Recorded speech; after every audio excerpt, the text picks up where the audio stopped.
काय सांगणार त्या भाऊ काय ठिकाणी? सांगणार? काल आपल्या आज घरामध्ये चोरी झालेली होती, आज या ठिकाणी आपण पाहणी केलेली. काल माझ्या या मुक्ताई बंगल्यामध्ये चोरी झाली. मी मुंबईला होतो, मला मुंबईला ही बातमी समजली आणि नंतर आज मी आल्यानंतर संपूर्ण घराची मी पाहणी केली आणि घरामध्ये प्रामुख्याने मला ज्या भेटवस्तू मिळालेल्या होत्या त्यापैकी चांदीच्या ज्या वस्तू होत्या, गदा होती, तलवार होती, त्रिशूळ होतं, चांदीचे रथ होते, गणपती होता, असे जेवढं काही चांदीचं सामान आहे ते प्रामुख्यानं चोरी गेलं. नंतर माझे नातेवाईक आहेत गोपाळ सरोदे, त्यांच्या घरामधले जवळपास 5 तोळे सोनं म्हणजे गहूपोत वगैरे वगैरे असं मिळून तेही चोरी गेलेलं दिसत आहे. लहान मुलांना देणाऱ्या अशा 5 ग्रॅमच्या 4 अंगठ्या त्या या ठिकाणी चोरी गेलेल्या आहे. एकंदरीत हे चोरी जात असताना माझ्या असं लक्षात आलं की चोर आले ते साधारण येत असताना 12:37 कालखंडामध्ये ते या ठिकाणी आले. म्हणजे आधी लाईट बंद झाली, 12:37 लाईट बंद झाले. नंतर च्या कालखंडामध्ये चोर इथं आले त्यावेळेस हे लाईट बंद होते आणि बंद अवस्थेमध्ये त्यांनी या ठिकाणी ते कोल्प वगैरे तोडल्याचं CCTV कॅमेऱ्यामध्ये दिसत आहे. माझ्याकडे आधी CCTV कॅमेरा होता जोपर्यंत मी कायम राहत होतो, नंतर तो आता बंद पडले. वॉचमन इथे कायम वॉचमन या ठिकाणी असतो. दिवाळीनिमित्त तो 2-3 दिवस गेलेला होता, नाही तर वॉचमनही असतो. सकाळी दररोज मोलकरीण या ठिकाणी येते, स्वच्छ करतं घर वगैरे. नंतर आमचा एक आणखी एक कर्मचारी जो आहे तो कर्मचारी या ठिकाणी येऊन सर्व बंगल्याची सकाळी देखभाल करतो. नंतर संध्याकाळी दिवे लावायला तो येत असतो. म्हणजे दिवसभरातून सातत्यानं इथे येणं जाणं असतं. रात्री पण 10 वाजेपर्यंत 10:30 वाजेपर्यंत इथे सातत्यानं आमचे कर्मचारी वगैरे असतात. परवा दिवशीच फक्त वॉचमॅन या ठिकाणी 4-5 दिवसापासून नव्हता आणि तो तिकडे माझी मुलगी आहे रोहिणी ते तिच्या बंगल्यावर होता. आता ह्यामध्ये प्रामुख्यानं जर सांगायचं झालं तरी इतर गोष्टी तर गेल्याच, त्याच्यामध्ये अन्य काही साहित्य असतील, कपडे असतील किंवा काही असेल, पण सर्वात महत्त्वाचं म्हणजे असं आहे की ज्या ठिकाणी माझे महत्त्वाचे कागदपत्र होते त्यातले निम्मे कागदपत्र या ठिकाणी हरवलेले दिसत आहेत.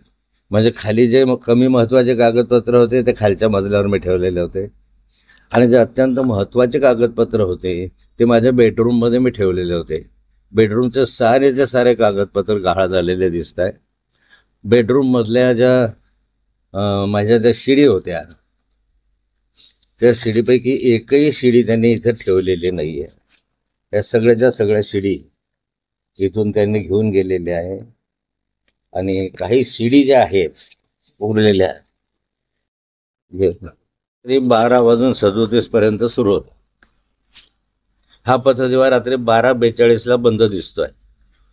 माझ्या घरासमोरील व आजूबाजूच्या परिसरातील रस्त्यावरील पथदिवे बंद झाल्यामुळे अंधार दिसतोय सगळ्यात. हा 12:42 सगळ्या ठिकाणी बंद दिसत आहे. रात्री 1:54 संशयित चोरटे माझ्या घरासमोर दिसत आहे.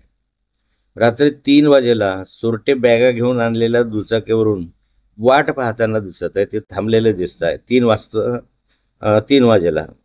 रात्री 3:05 चोरटे बॅगा घेऊन सोबत आणलेल्या दुचाकीवरून बसून पसार होताना दिसत आहे.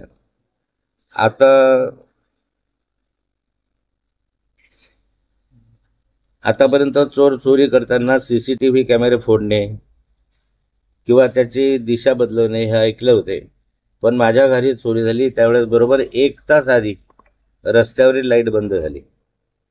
आता हे पथदिवे तेव्हाच कसे काय बंद झाले, का बंद केले गेले? बंद केले गेले तर चोरट्यांनी पथदिवे बंद कसे केले, हे बंद आहे हे कसे माहीत? आता चोरटे एवढे ॲडव्हान्स माहिती घेऊन चोऱ्या दरोडे टाकायला लागले की माझ्या घरी चोरी ही व्यवस्थित प्रीप्लॅन व नियोजनबद्धरित्या करण्यात आली.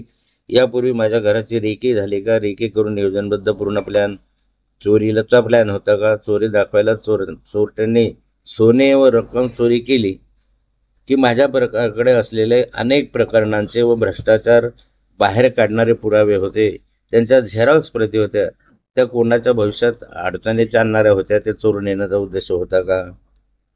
चोरट्यांनी नेमके काय होते जे त्यांनी एकंदरीत माझ्या घरी चोरी करण्यात अत्यंत पद्धतशीरपणे नियोजन करून केले?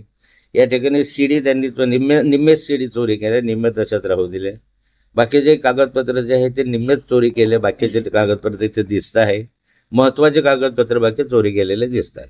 तो आपण जे फिर्यादीमध्ये जे आपण म्हटलेलं आहे की सोनं चांदी वगैरे, तर तो ऐवज जो बघता तो साधारण एका बॅगेमध्ये बसू शकतो. मात्र या 3 बॅगा भरून गेल्या आहेत. त्याच्यामुळे हे प्रकरण फक्त सोने दागिने चोरीचं नव्हे, तर त्यांना त्यांचा मूळ उद्देश जो होता तो कागदपत्र किंवा आपण जसं म्हणताय सीडी वगैरे हेच चोरण्याचा होता. त्या CCTV मध्ये त्यांच्याकडे मोठ्या 3 बॅग आहेत असं दिसत आहे. वास्तविक हे मला जे मिळालं चांदी सोन्याचं साहित्य हे मला बरेच कार्यकर्त्यांनी भेटीनिमित्त दिलेलं साहित्य आहे. ते एका बॅगमध्ये बसू लहानशा बॅगमध्ये सुद्धा बसू शकलेलं असतं. पण मला हे आश्चर्य वाटतं की या 3 बॅगांमध्ये त्यांनी घरातलं नेलं काय? कागदपत्रांशिवाय त्या घरातलं दुसरं काही गेलेलं दिसत नाही आहे. बाकीच्या सगळ्या वस्तू जशाच्या तशाच दिसत आहेत. फक्त इथून कागदपत्र सीडी वगैरे जे आहेत त्या गायब आहेत. आणि त्याही निम्मे सीडी कागदपत्र आताही जवळपास 400-450 झेरॉक्स कॉपी आता शिल्लक आहे. आणि बाकीच्या ज्या काही 2-2.5 हजाराच्या वर कागदपत्र होते ते चोरी गेलेले दिसत आहे. आता एकंदरीत त्यात हेतू काय होता याबद्दल मला शंका आहे. एक शेवटचा प्रश्न आहे, ज्या पद्धतीने नियोजनबद्ध ही चोरी झाली, पथदिवा बंद झाला, तुमच्या घरातून कागदपत्र आणि सीडीज चोरून नेल्या गेल्या असा तुमचा संशय, ते कुठेतरी कोणाच्या तरी सांगण्यावरून ही चोरी झाली असा तुमचा संशय आहे का भाऊ? काय वाटतंय नेमकं? मी आज याच्याबद्दल काही भाष्य करणार नाही. मला वाटतं की ते अधिक शहाण आपलं काय म्हणतात की आगाऊपणाचं होईल. पण निश्चित त्याच्या संदर्भामध्ये कोणाचा काही हेतू होतं का, काय होता हे पोलीस तपासामध्ये बाहेर येईल. आणि पोलिसांना तपासासाठी जे काही आवश्यक असेल ते सहकार्य आम्ही करू. 10 सीडी याच्यामधल्या घेऊन गेलेले आहेत. पाकिट तसंच ठेवलेलं आहे. सीडीच्या कव्हरमधून याच्यातून ते काढून गेलेले आहे. आणि यातल्या ज्या 7 सीडी आहेत त्या बाकी 7 सीडी याच्यामध्ये आहेत. ज्या चोरून नेल्या भाऊ तिच्यात काही महत्वाच्या होत्या का आपल्या? त्या मी पाहिल्याच नाही ना अजून. पाहिल्याशिवाय मला तुम्हाला सांगता येणार नाही.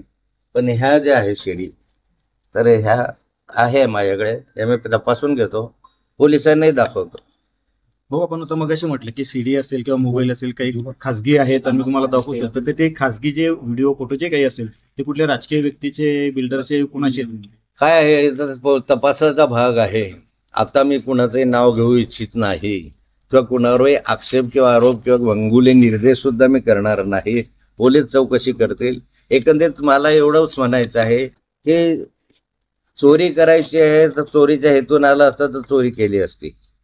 परंतु या ठिकाणी सीडी जाणं किंवा ते सगळे कागदपत्र जाणं, सगळ्या ऑडिओचे जे माझे काही पेन ड्राईव्ह होते ऑडिओचे, ते पेन ड्राईव्ह जाणं. पेन ड्राईव्ह तर माझ्याकडे जवळपास 30-35 पेन ड्राईव्ह होते त्यामधले. आणि हे सगळे पेन ड्राईव्ह त्याच्यातले नव्हते, सगळे सिनेमाच्या गाण्यांचे होते. पण तेही उचलून ते घेऊन गेलेले आहेत. त्या पेन ड्राईव्हमध्ये असं विशेष काही नव्हतं. ते पिक्चरचे गाणे मला आवडतात, त्या पेन ड्राईव्ह ते घेऊन गेले सगळेचे सगळे. महत्वाचे राहिले भाऊ शिल्लक पेन ड्राईव्ह अजून तुमच्याकडे? काही मला माहिती नाही पेन ड्राईव्ह दिसले काय. चल बंगला आहे, त्याच्यानंतर पोलीस स्टेशन घटना घडते, पोलिसांची मिली वगैरे वाटते काय मध्ये. नाही, मगाशी मी सांगितलं की या जिल्ह्यामध्ये गुन्हेगार 2 नंबरवाले, जुगारवाले, नार्कोटिक्सवाले एवढ्या मोठ्या प्रमाणावर अलीकडच्या कालखंडामध्ये निदर्शनास आले की या निष्कर्षाबरोबर जायला हरकत नाही की पोलीस आणि या गुन्हेगारांचं संगनमत असावं. हो, एक शेवटचा प्रश्न की ज्या पद्धतीने चोर आले त्यांनी साधारण तासभर ते घरामध्ये होते आणि जाताना त्यांनी सांगतो तुम्हाला CCTV कॅमेऱ्यातलं मी तुम्हाला दाखवतो किती वेळ होते ते. निम्म्या शिड्या आहेत आणि निम्म्या शिड्या गायब आहेत ह्याच्या माध्यमातून. तर ह्या ज्या निम्म्या शिडी होत्या ह्या एका कोनाड्यामध्ये ठेवलेल्या होत्या कोपऱ्यामध्ये सुरक्षित. त्या जेवढ्या शिडी आहेत तेवढ्या त्या ठिकाणी राहिलेल्या दिसत आहे. खालच्या मजल्यावर जे कागदपत्र होते ते कमी महत्त्वाचे कागदपत्र जेवढे आहेत तेवढे जसेचे तसे आहे. फक्त जे अत्यंत महत्त्वाचे कागदपत्र मी मिळवले, काही माहितीच्या अधिकारात मिळवलेले होते, काही ठिकाणी भ्रष्टाचाराच्या गैरव्यवहाराच्या त्या पुराव्यानिशी काही कागदपत्र होते. आणि हे सर्व जवळ त्याच्या माहिती अधिकारात मिळवलेले आहेत. म्हणजे सही शिक्क्यानेच होते ते, काही असे वेगळे कागदपत्र नव्हते असे ते त्याच्यामध्ये चोरी गेलेले आहे. आणि या माध्यमातून जर पाहिलं तर एकंदर घराच्या कुलपाचा कडेकोंडा तोडून ते गेलेलं आहे. मला असं वाटलं नव्हतं की आपल्या घरामध्ये चोरी होईल, कारण माझा पोलिसांवर विश्वास होता. मला वाटलं आपल्या जळगाव जिल्ह्यातले पोलीस अत्यंत कार्यक्षम आहे आणि ते कार्यक्षम असल्यामुळे चोऱ्या दरोडे कमी होतील असं अपेक्षा होती. पण अलीकडच्या कालखंडामध्ये जर या वर्षभरामध्ये पाहिलं चित्र तर जवळपास 200-250च्या वर घरफोड्या या ठिकाणी झालेल्या आहे. अनेक ठिकाणी मर्डर झालेले आहेत. आपसातल्या भानगडीमुळे आहे की गुन्हेगारांच्या आपसातल्या दंगलीमुळे झालेले आहेत. अगदी परवासुद्धा चोपड्याला मोठ्या प्रमाणावर दरोडा घालण्याच्या तयारीत असलेले पकडले गेले. त्यांच्याजवळ पिस्तूल वगैरे आहे. आमच्या जिल्ह्यामध्ये गावठी पिस्तुलांचं म्हणजे मोकळेपणे या ठिकाणी ते मिळतात आणि याबाबत वारंवार मी तक्रार केलेली आहे. अगदी मागच्या आठवड्यामध्ये DSP साहेबांना मी एक पत्र लिहिलेलं आहे. या सर्व कायदा सुव्यवस्थेच्या संदर्भामध्ये लेखी पत्र मी त्यांना दिलेलं आहे, परंतु त्याची काही फारशी नोंद घेतली जात आहे असं नाही आहे. मागच्या काही दिवसापूर्वी रक्षाताईंच्या पेट्रोल पंपावर अशा प्रकारचा दरोडा पडला आणि महत्त्वाच्या व्यक्तींच्या घरावर दरोडे पडण्याचं प्रमाण वाढतं आहे. म्हणजे माजी आमदार साहेबराव पाटील यांच्या बंगल्यावरही दरोडा पडला. म्हणजे असे जे दरोडे पडायला लागलेले आहेत महत्त्वाच्या व्यक्तींच्या तर आहेच, म्हणजे सर्वसाधारण माणसाच्या घरादारांची सुद्धा आता सुरक्षितता राहिलेली नाही. पोलिसांवरचा विश्वास उडालेला आहे. या ठिकाणी पोलीस म्हणजे निव्वळ हप्ते खाण्यामध्ये मशगूल आहे.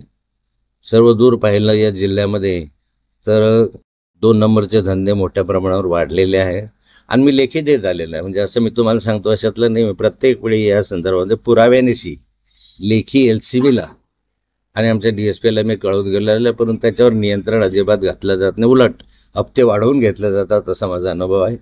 वाळू माफिया मोठ्या प्रमाणात डोक्यावर बसलेले आहे. कलेक्टरांना जवळपास 26-27 पत्र मी या संदर्भामधले दिले, परंतु त्याच्यावर कुठलेही बंधन जिल्हाधिकारी घालू शकले नाही.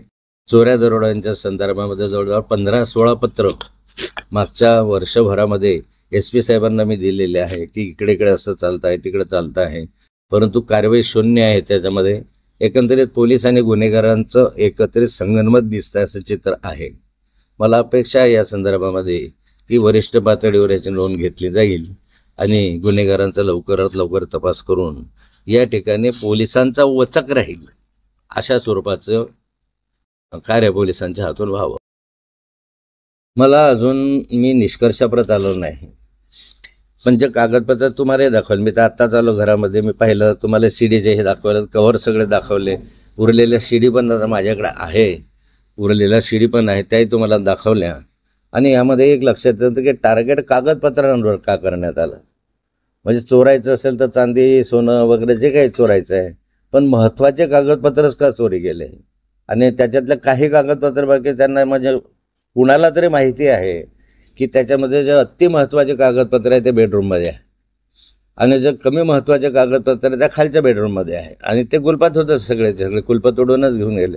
पण जेवढे काही खालचे कागदपत्र होते जवळपास 450-500 झेरॉक्स कागदपत्र हे या ठिकाणी चोरी गेलेले आहे.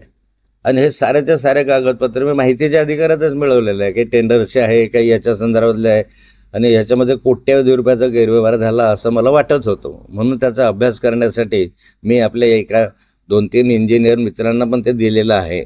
पण तेवढेच नेमक्या कागदपत्र कसे गायब झाले याचंही मला आश्चर्य वाटतं. बाकी तर कागदपत्र घेऊन जाण्याचा काही हेतू किंवा उद्देश दुसरा असू शकत नाही. काहीतरी कुणाला तरी माहिती असल्याशिवाय ते गेलेच नाही.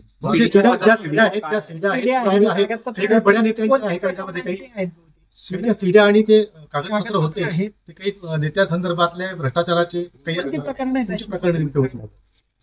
आता CDच्या संदर्भात तर मी तुम्हाला फार माहिती देऊ शकत नाही. बऱ्याचशा गोपनीय आहे, काही बऱ्याचशा माहिती माझ्याकडे जी आहे ते आताही आहे. तुम्हाला मी दाखवू शकेल थोडेफार त्यातले चित्र त्याच्यामधून, म्हणजे तुम्हाला त्याच्या माध्यमातून अंदाज येऊ शकेल. किंवा माझ्या मोबाईलमधूनही काही आहेत ते तुम्हाला कधी एकांतात व्यक्तिगत असं आहे, ते पर्सनल असल्यामुळे जरा दाखवायला व्यक्तिगत मी दाखवू शकेल तुम्हाला साराचं माझ्याकडे आहे ते, पण कोणाच्या पर्सनल बाबीमध्ये पडू नये म्हणून मी अजून तरी आहे त्याच्यामधून शांत आहे. जे कोण पण मला आश्चर्य एवढंच आहे की यांना माहिती कसं की शिडी या ठिकाणी ठेवलेली आहे आणि त्यातल्या त्यात निम्म्या शिडी गेल्या आणि निम्म्या शिडी शिल्लक राहिल्या. हे कसं होऊ शकतं? कागदपत्रांना नेण्याचा हेतू काय आहे? बाकीचा सगळा चोरीच्या उद्देशानं जाऊ शकता, सामान जाऊ शकतं, पण कागदाच्या गठ्ठ्यांना ते काय करणार? एक प्रकारे त्यांच्या दृष्टीने रद्दी होती, माझ्या दृष्टीने ते महत्वाचं होतं. केंद्रीय मंत्री रक्षा खडसे यांच्या पंपावरती ज्यावेळेस दरोडा पडला त्यानंतर गिरीश महाजन जे आहेत हे म्हटले होते की खडसेंची जी प्रॉपर्टी आहे त्याचं रक्षण आता सरकार करू, आम्ही करू, त्यांनी काळजी करू नये. मला वाटतं हा प्रश्न त्यांना विचारला तर अधिक सोयीचा आहे. या कागदपत्र आणि सीडी चोरी गेली पाहता यामागे राजकीय काही तुम्हाला वाटतंय? पोलीस तपास करत आहे आणि मला जे काही दाखवायचं आहे मी पोलिसांना पण दाखवणार आहे आणि त्यांनी त्या दृष्टीनं तपास करावा असं विनंती पण करणार आहे. पण आज मी निष्कर्षाप्रत येऊ शकत नाही या गोष्टीच्या, जोपर्यंत पोलीस तपास माझ्याकडे जी माहिती आहे ती मी स्वतःहून पोलिसांना देणार आहे. जे काही माझ्याकडे उपलब्ध पुरावे आहेत ते मी पोलिसांना देणार आहे. पोलिसांनी त्या दृष्टीनं चौकशी करावी अशी माझी अपेक्षा आहे. या सीडीमध्ये जे आपण शब्द वापरला की गहाळ झालाय सगळं, चोरी झाला असं शब्दाने वापरला सीडी आणि कागद. चोरी झालं वाटतंय का गहाळ झालं वाटतंय? ते गहाळचा संबंध कुठे? मी बोललोच नाही गहाळ झालं, चोरीच झाली ना. गहाळा विषयालाच कुठे? चोरीच आहे. गहाळ म्हणजे मग ते हरवले होते. तुम्ही मध्ये तुम्ही स्वतः जाऊन तपासणी केली, नेमक्या किती शिड्या होत्या त्या? तुम्ही पूर्ण पाकिट तपासलंय बोलतो, किती शिड्या ते होत्या? माझ्याकडं किती होत्या व्हायच्यात? हे इकडे ठेवलंय. खाली पडलं का? नाही, हे इकडे बाजूला. एकंदरीत किती शिड्या होत्या मोज याच्यात आणि याच्यात किती आहे असं आहे. साधारणपणे महाराष्ट्रातली स्थिती काही वेगळी असू शकेल, पण जिल्ह्यातली स्थिती मी मगाशी सांगितली तशी आहे. कारण याला लेखी पुरावे आहेत माझ्याकडे. माझ्याकडे कागदपत्र आहे. म्हणजे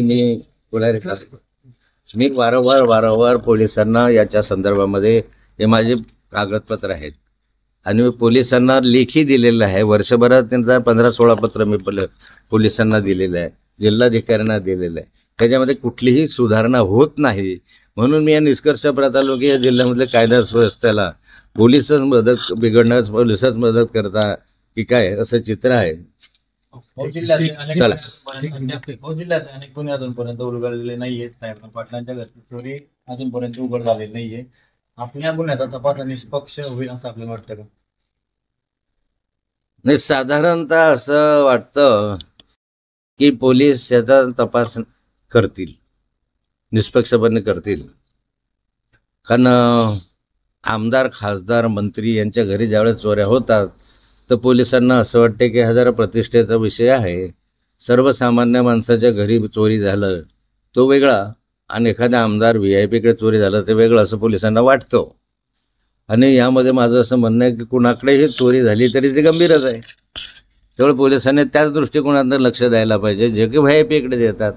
आणि मला माहिती आहे की पोलीस आपल्या या प्रकरणाचा नक्की तपास करून काय हेतू आहे हे शुद्ध करते. चोर पकडणं यापेक्षा इथे येण्याचा हेतू काय, कागदपत्र नेण्याचा हेतू काय हे आम्हाला समजलं तरी मला त्याच्यातल्या त्यात समाधान होईल. Do you want to learn English speaking?